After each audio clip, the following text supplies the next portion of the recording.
सपनों की दुनिया में हर खिलाड़ी एक सितारा बनना चाहता है, पर उसके लिए क्या कीमत चुकानी पड़ेगी इससे शायद वो अनजान होता है। एक कहानी है एक ऐसे योद्धा की जिसने 16 साल तक संघर्ष किया, हार देखी, दर्द झेला, लेकिन उफ तक नहीं की और अपने सपने का पीछा करना नहीं छोड़ा। एक कहानी है कोलंबिया के वेटलिफ्टर ऑस्कर अल्बीरो फिगेरोआ मॉस्केरा की। नमस्कार, आपका स्वागत है ग्रो विद मी चैनल में, जहां हमारा मंत्र है नॉलेज इज पावर।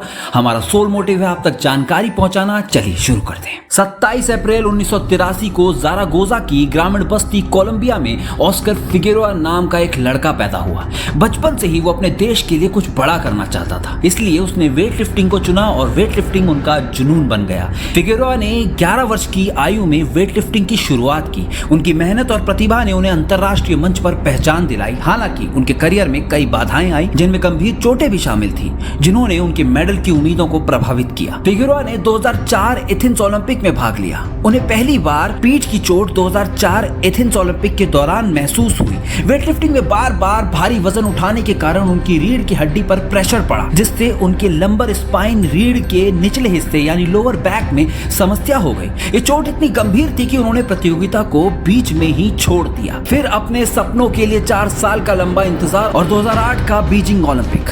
2008 में चोट ने फिर से उनके सपनों को झटका दिया। ऑस्कर फिगेरोआ को जबरदस्ती जोर लगाने की वजह से कलाई में चोट लगी। रोते हुए मैदान पर गिर पड़े और बार बार कोशिशों के बावजूद आखिर में कोई परिणाम न आने पर पछतावे के साथ प्रतियोगिता को छोड़ना पड़ा। वो मैदान पर फूट फूट कर रोया और कोच ने उसे घृणा भरी नजर से देखा और उसका निरादर करते हुए उसे कायर कह डाला। और फिर बिना किसी उम्मीद के ऑस्कर फिगेरोआ को अकेला छोड़कर सभी हेल्पिंग स्टाफ के साथ चला गया। फिगेरोआ वहां से हॉस्पिटल गए और हॉस्पिटल में उनकी कलाई ही नहीं बल्कि उनकी रीढ़ की हड्डी में भी बदलाव का पता चला कि मैच से पहले उन्हें कुछ गड़बड़ महसूस हुई थी, लेकिन टीम के डॉक्टरों को मैच के दौरान संक्षिप्त जांच के बाद कुछ भी गलत नहीं लगा। उसके ट्रेनर यानी कोच ने भी यही सोचा कि वो भागने की कोशिश कर रहा है। आत्मा और शरीर का दोहरा झटका ऑस्कर फिगेरोआ को निराश कर देता है, लेकिन भाग्य का झटका उसे झुकने नहीं देता। सर्जरी के बाद ऑस्कर फिगेरोआ फिर से अपने गोल्ड मेडल के सपने के लिए लंदन ओलंपिक्स की तैयारी में लग गए। चोटों के कारण वो अब तक अपना सर्वश्रेष्ठ प्रदर्शन नहीं कर पाए और उन्हें खाली हाथ लौटना पड़ा था। इस समय तक उनकी चोटें इतनी गंभीर हो चुकी थी कि उनके करियर पर सवाल उठने लगे। डॉक्टरों ने उन्हें वेटलिफ्टिंग से दूरी बनाने की सलाह दी, लेकिन फिगेरोआ ने हार नहीं मानी। वो कहते हैं ना, असली योद्धा वो है जो हर चोट के बाद फिर खड़ा हो। ऑस्कर ने अपनी चोटों को अपनी ताकत बनाया। उन्होंने खुद को मानसिक और शारीरिक रूप से मजबूत किया। इस समय उनकी उम्र 29 साल हो चुकी थी। उनकी मेहनत का नतीजा 2012 लंदन ओलंपिक्स में देखने को मिला, जहां उन्होंने सिल्वर मेडल जीता, जो उनके करियर का महत्वपूर्ण मोड़ बना। लेकिन ये सफर यहीं खत्म नहीं हुआ। आपको बता दें कि इस व्यक्ति का दृढ़ संकल्प कितना मजबूत था। कोलंबिया के एथलीट ऑस्कर अल्बीरो फिगेरोआ मॉस्केरा को कमर के हर्निया के कारण पीठ दर्द की समस्या थी। बहुत सोचने और विचार करने के बाद एथलीट ने फैसला किया कि अब समय आ गया है कि वो अपने दर्द को रोकें और फिर से अपनी गति पकड़ लें। लैटिन अमेरिका में एंडोस्कोपिक मिनिमली इन्वेसिव सर्जरी के senior doctor Jorge Felipe Ramirez ने ओलंपियन ऑस्कर फिगेरोआ पर डिस्क एफएक्स नाम की सर्जरी की। फिर आया 2016 रियो ओलंपिक, जहां इतिहास अभी लिखा जाना बाकी था। देश के लिए कुछ कर गुजरने की चाहत। फिगेरोआ का सपना संघर्षों की तपन में उबलकर अब आजाद होकर लोहा बन चुका था।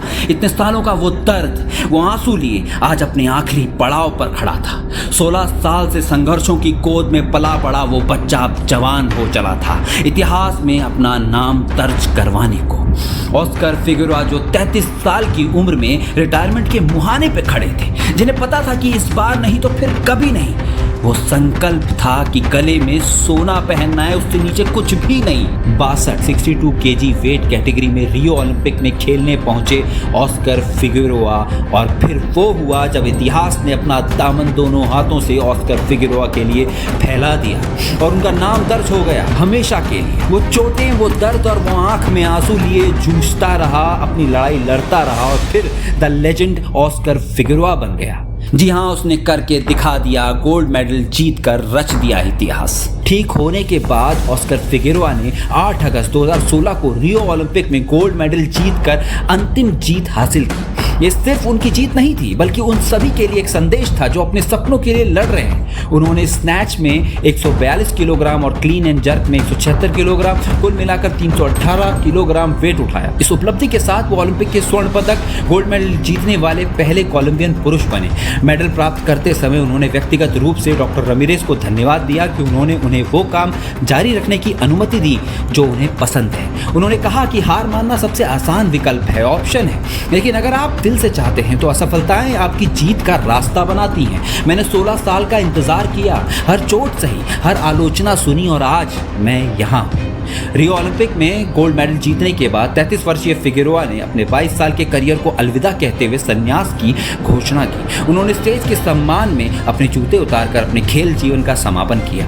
ऑस्कर फिगेरोआ की कहानी हमें सिखाती है कि मेहनत और धैर्य कभी व्यर्थ नहीं जाते। 16 साल का संघर्ष ये साबित करता है कि जीतने वाले वही है जो हर बार खड़े उठ जाते हैं। अगर आप अपने सपने को पूरा करना चाहते हैं तो हर असफलता को सफलता का हिस्सा माने। ऑस्कर फिगेरोआ का जीवन संघर्ष है, दृढ़ संकल्प है और सफलता की वो प्रेरणादायक कहानी है जो हर नौजवान को प्रेरित करेगी। आपको ये जानकारी पसंद आई हो तो लाइक, शेयर एंड सब्सक्राइब करना ना भूलें। बेल आइकन को भी याद से प्रेस कर दीजिएगा जिससे आपको हमारी वीडियोस की नोटिफिकेशन समय पर मिल सके। आपके लाइक्स हमें प्रोत्साहित करते हैं दोस्तों। ऐसी ही वीडियोस के लिए grow with me channel knowledge is power के साथ जुड़े रहिए। तब तक के लिए धन्यवाद, शुक्रिया। मिलते हैं फिर एक नई वीडियो में।